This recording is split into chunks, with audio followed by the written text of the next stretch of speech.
Utah, Philly, this is another interesting game, right? Utah was blasted by Dallas last game. Now, how do they respond from that? They scored 68 points. Philly also awful loss, and obviously this is the Jimmy Butler era here. So a lot of factors to consider here. Utah off of just a way an extreme outlier result, and Philly though getting the Jimmy Butler era in gear. I was thinking maybe Utah early, maybe a shot with the under, maybe a shot with the Utah team total over.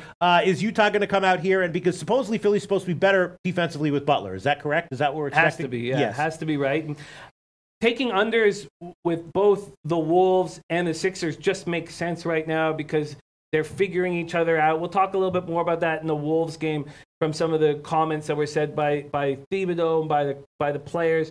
But this is another situation where there's a lot to be figured out for the 76ers team. And in crunch time, they fell apart. Magic outscored them 35-19 in the fourth quarter. Sixers led by 11 after 3. Butler played 33 minutes, 6 for 12 from the field, 0 for 1 from 3, 4 boards, 2 assists, 2 turnovers, 14 points. Ben Simmons didn't look very good out there with their 3-guard setup alongside Redick and Butler. Simmons 9 points, 6 assists in 31 minutes. The Sixers are still trying to figure out floor time for all these guards. So Fultz got 21 minutes, and McConnell was the odd man out. And I love McConnell. Smart ball distributor. He can change the pace of a game. I don't understand why the Phoenix Suns aren't coming after him. Koskakov would love to. I don't know why the Magic aren't coming after him because I don't think Augustine can do the job. I think McConnell is a great asset to another team here. Ulysses Hayes joining us. Brant Hunt says, Jimmy Butler's first game in Philly, Pete. It's Friday night in Philly. Philly is the side, boys. Sixers are coming here 7-0 at home. Jazz are coming off that worst loss since they moved to Utah. They scored 22 second-half points, 9 in the fourth quarter. They were outscored in the second half 60-22. Shot 31.3% from the field, 17% from three-point range. Jazz are on the first half of a back-to-back as they'll be in Boston tomorrow night. This is a tricky spot. What's it being the movement on the total? Let's see. The movement on the total on this one would be, hold on, let me just, on the Philly game, no movement at all, really. And what is it 217. This is a tricky spot. Yes, I understand it's Friday night in Philly. Yes, I understand Butler's making his home debut. Yes, that all points towards the Sixers. But the Jazz just got utterly embarrassed. And they're going to be tough to play, and that's why this spread. I mean, you'd think the Sixers are 7-0 at home. They'd probably be 5 or 6 point favorites. And when you see the 3-point favorites, it makes sense. Is it still 3? I believe so, yes. Last I checked, it was still 3. It just makes sense. That just makes sense. Let's make some moves here and see what you guys are saying. Ulysses Hayes saying Philadelphia will have to adjust to Butler. Tom Marino saying McConnell's banged up right now. Bookie Lover Q says, I'm loving Philly tonight. Shaquille Bell, I'm leaning Utah.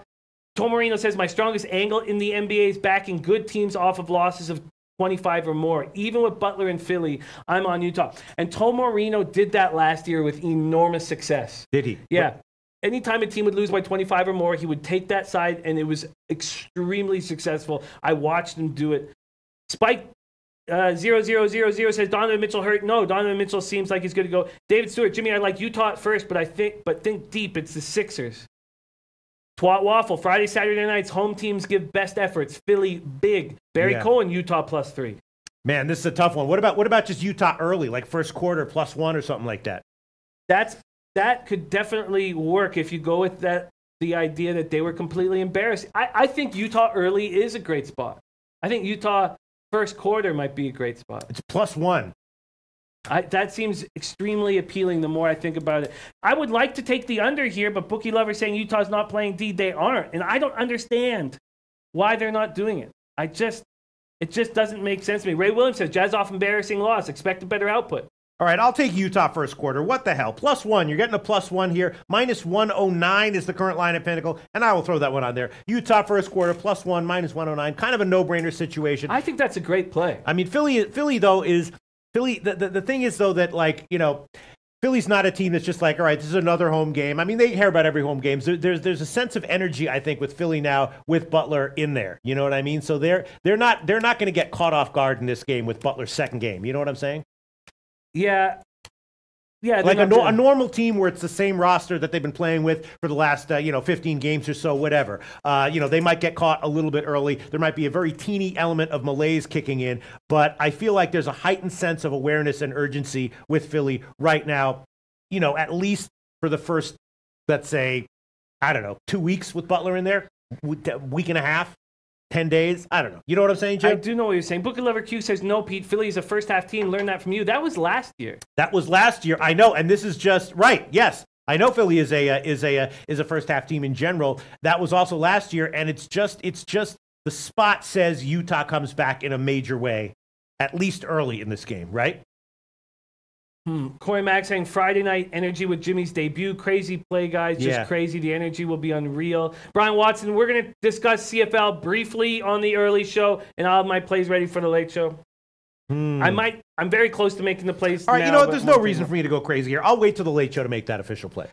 You know, that's funny because the more we listen to the chat, the more I thought, you know, maybe we should wait. Maybe we should wait, see what the market has to say. Maybe we get a better line anyways.